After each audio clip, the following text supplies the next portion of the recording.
Hello, good day everyone.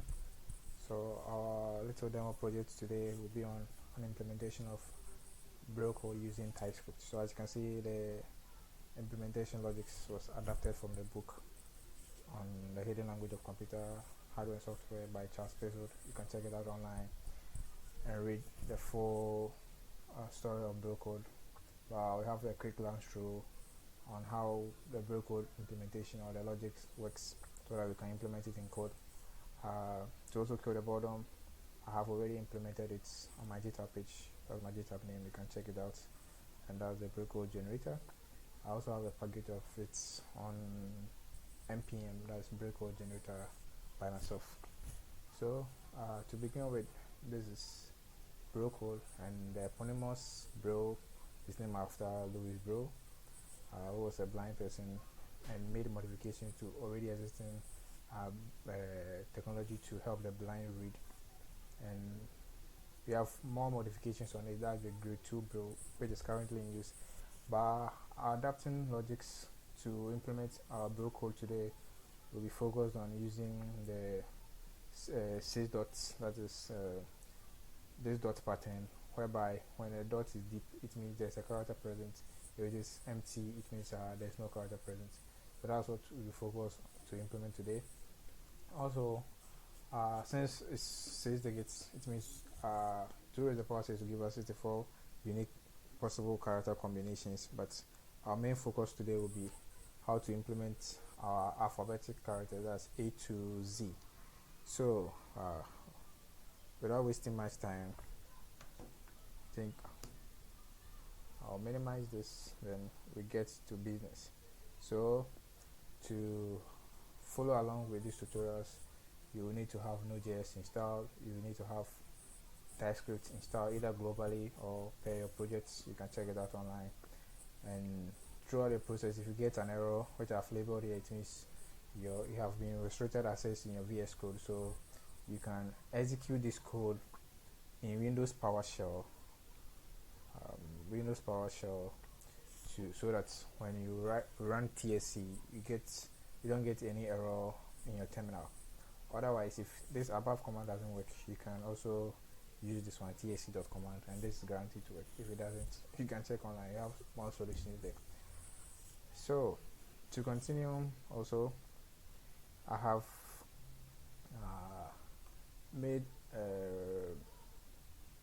quite the process of documenting our characters in this format, because we are going to use the map data structure so that we speed up with our coding process. So we know that from the brailleCode character set, as you've seen here, we have 6 digits, 6 characters, a deep dot representing A, 2 dots representing B. So this is how the brailleCode is supposed to be. But to represent it in our programming language, we get a little bit creative here, where we use a map data structure which takes a key value pair. So our key is the character A, but with our value we tend to use a string array, so that we can have an array of characters within it. So that's how we are going to implement our logics here. So let's get back to business, and I'll launch my projects. So new folder, name it Braille, and you're also supposed to have VS Code installed. So, and to get interesting insights on the story on how brailleCode was finally or the story came about fully, you can check out online for sample videos where you get the creative story and how actually brailleCode came about. So since we are going to code using TypeScript, we'll initialize our project, that's tsc init. So we initialize it using TypeScript. So we have our configuration.json file, and then we also create our file braille.ts. So I'm going to use ES20. It counts by default as ES 2016. Okay, so that's our target. You leave it as it is. if you face any problem, you can change it to ES 2015, that's the ES6. Okay, so like we said, you're going to use a map data structure and using classes. So we say sports class brailleCode, maybe you name our class brailleCode generator, and since you're going to use a map data structure, brailleCode map will be equal to new map. So since you have a key value per string, that's the character ABCD, and the brailleCode character set, that's the 6-digit character set in this format. Should be a string array. So we'll have a string array. Good. And we'll have our constructor whereby we initialize our brailleCode character map. So a map uses static or factory methods map.sets. So the sets, we have our character A, then here we'll have our string array, and since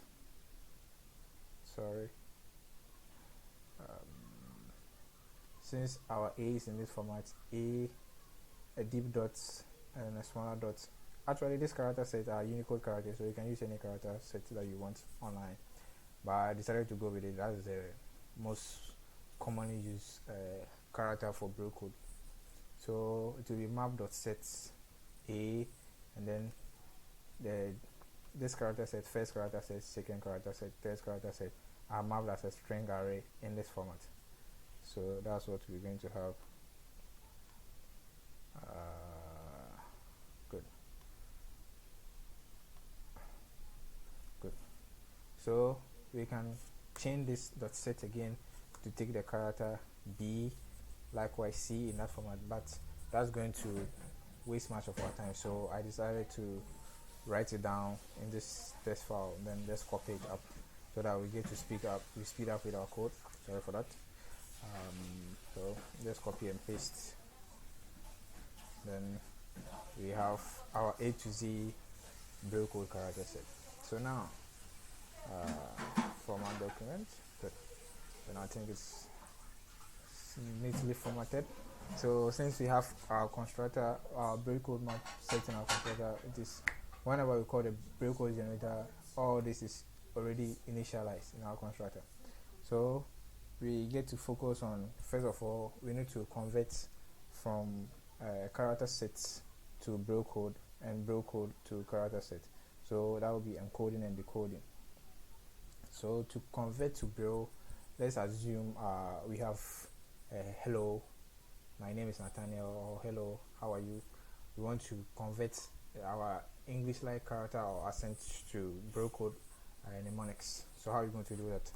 So we can create a method convert to braille. I'll take our argument as a message that the individual will type through.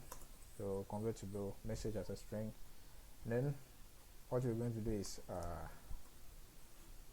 the argument passed to convert to braille, we'll split it up where there are presence of 5 spaces, and then we'll look through and then perform matching. So when we look through and we perform a matching, say that whatever character set here is equivalent to what has been splitted, and we map the brailleCode to that character set. So let's continue with it. So we'll have sentence dot for each maybe letter that has been splitted. Then this dot, we look through the already existing brailleCode map that we have up here. This is our brailleCode map. So this is our brailleCode map dot for each. We also look through this. We have the brailleCode and we have the alphabet. So that's the value key in terms of using for each. That will be our value key. You can check MDN to have insight on how for each also fully works.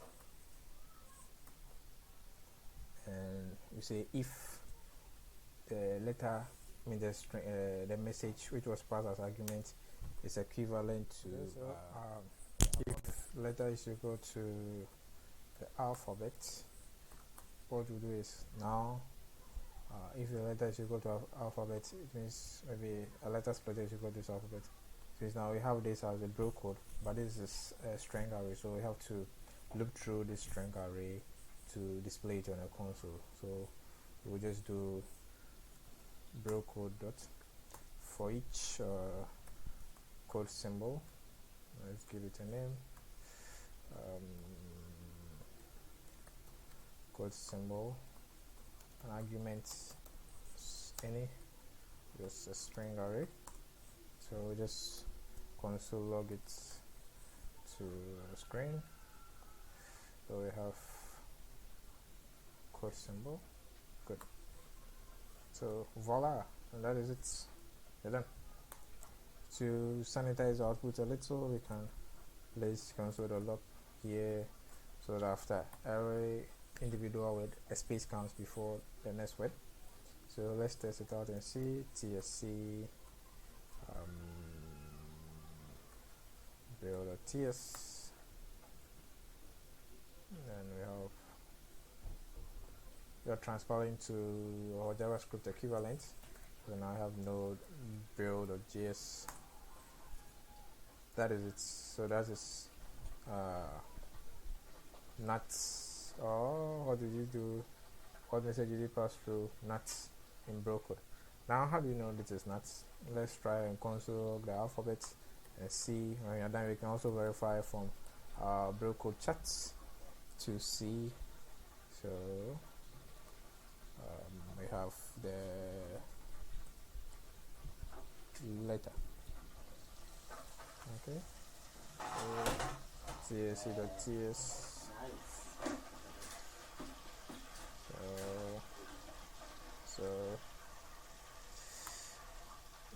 So this is nuts in brailleCode. So we have successfully encoded our message to brailleCode equivalent. Let's check it out using our brailleCode chart from the book.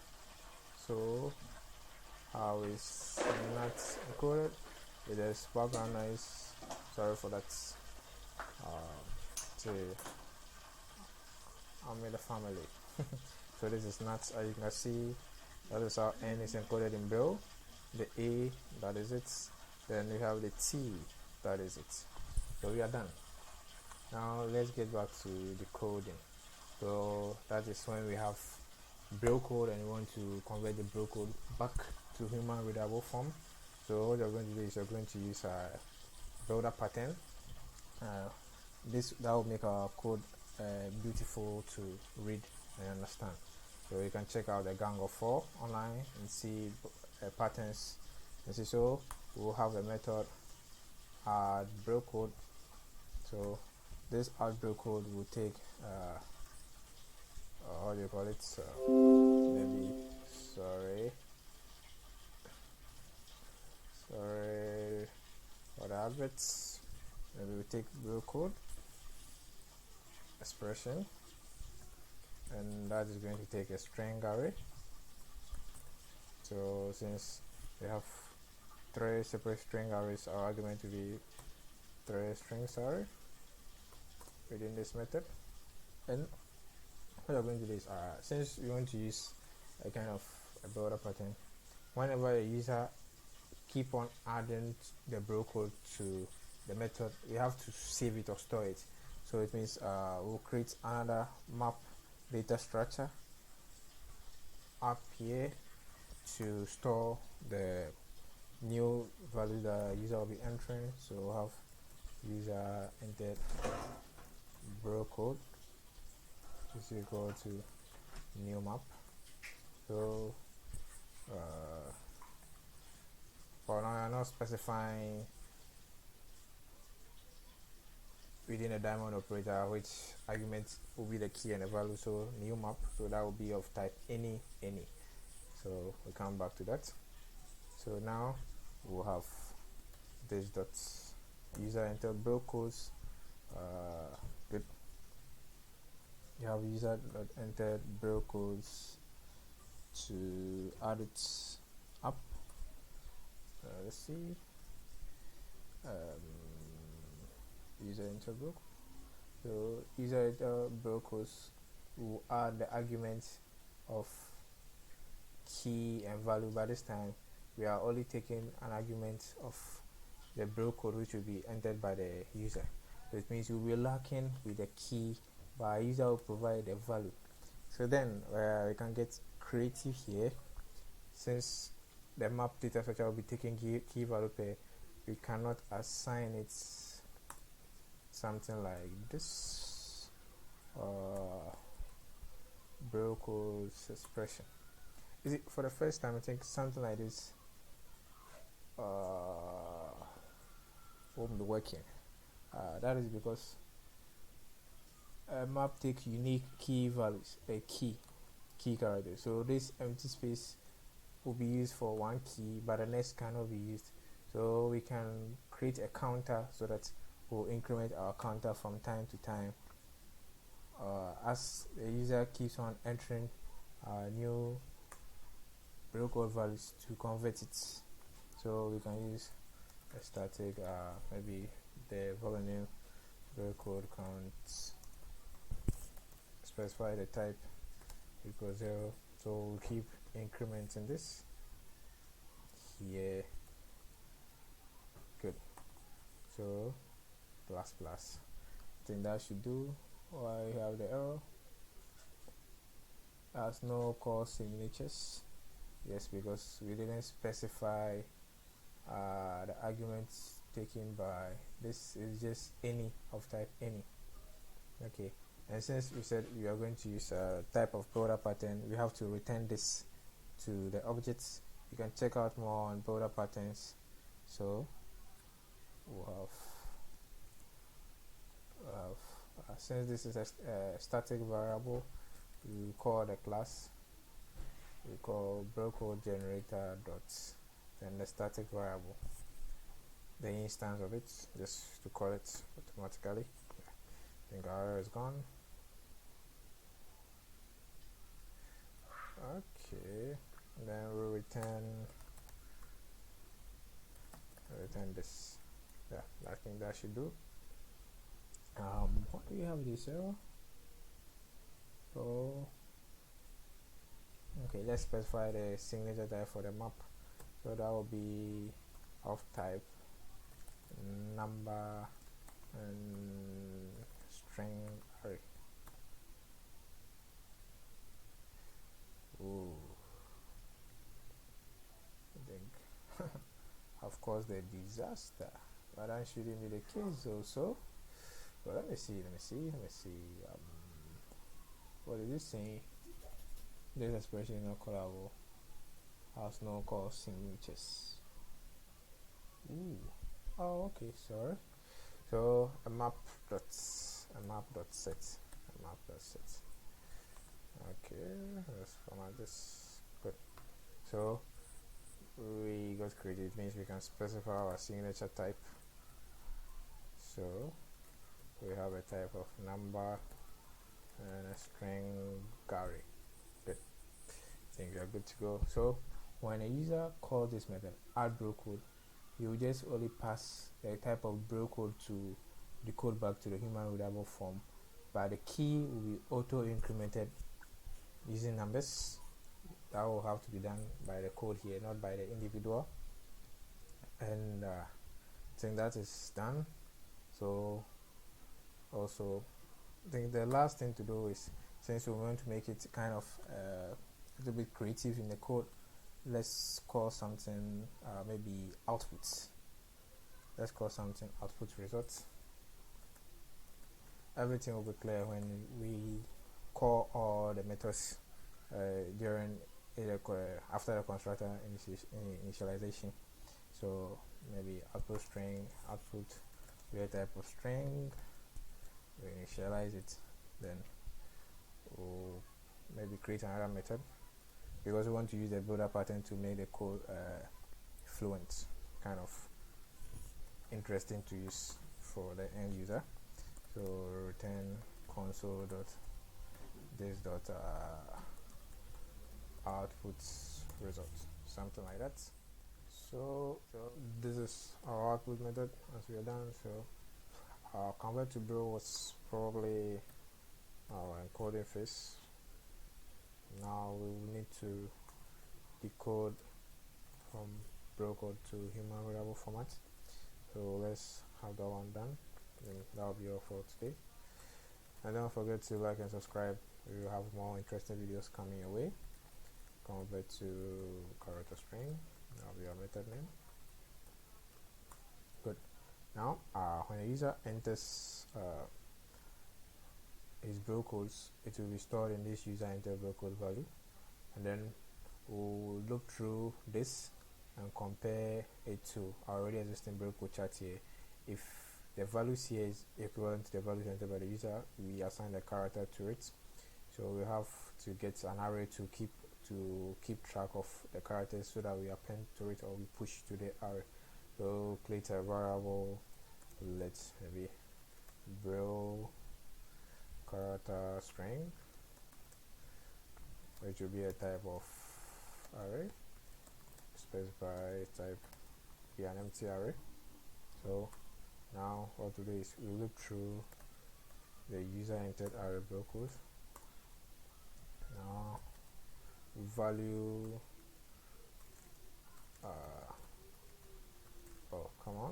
value key. So that's our first part. So you're going to use two for each loops. The user entered brailleCode, that was when the user uses the R to brailleCode, it's stored in this user entered brailleCode's map. So we look through the map and then we compare it to our already existing brailleCode chart map. That is the brailleCode's map dot for each also. So that will be our value and then the value later. Now the problem we'll be facing here will be comparing if using if statement, and the trick will be we have this character string, array string, and you also have array string as an argument here. So you need to compare this array string to this array string. But how do you compare array string? So my best solution I got to use was in TypeScript was to use the JSON.stringify, so that we stringify this as one character string and this as also another stringify as another character string, so that we compare it in equivalent. If we're supposed to be using a different programming language, maybe Java, we can use flatmap, which will match an array stream into one, which combine separate array streams into one single stream, so that we can use it if you are using the Java 8. So enough of that. I'll use JSON.stringify.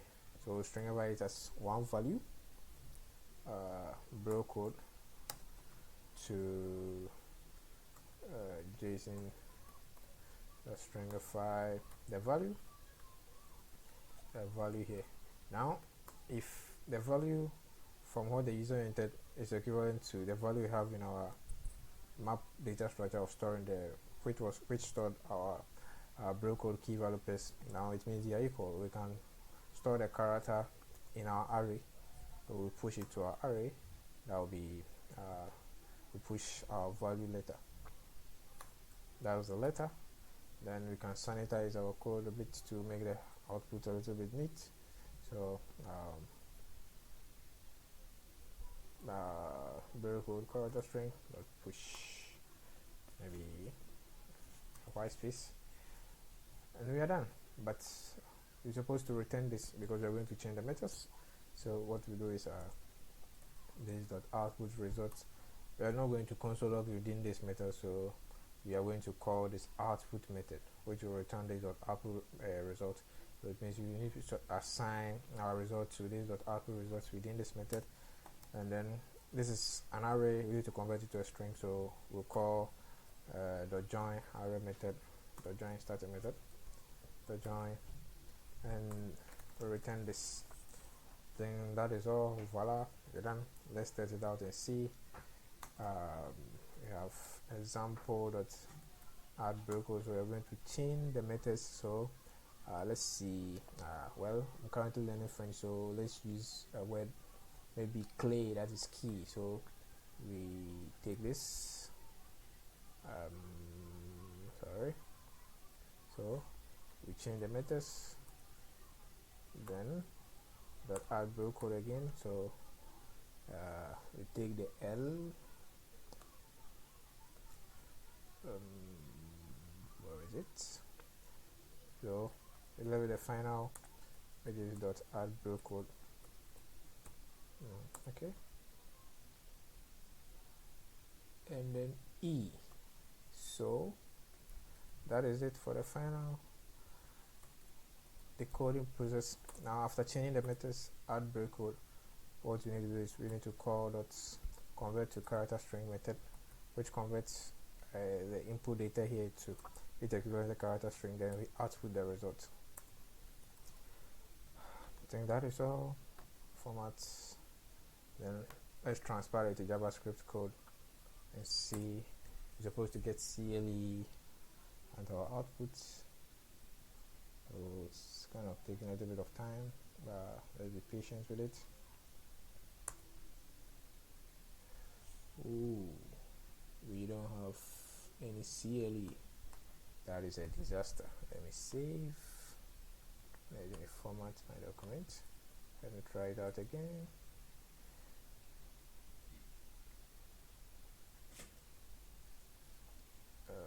Okay. Ooh, thanks. It was a very problem with the machine. Can't tell we have CLE, so we are done with our conversion of brailleCode to human readable and human readable to brailleCode. Thank you, and don't forget to subscribe. See you next time, and au revoir. Je vous en prie.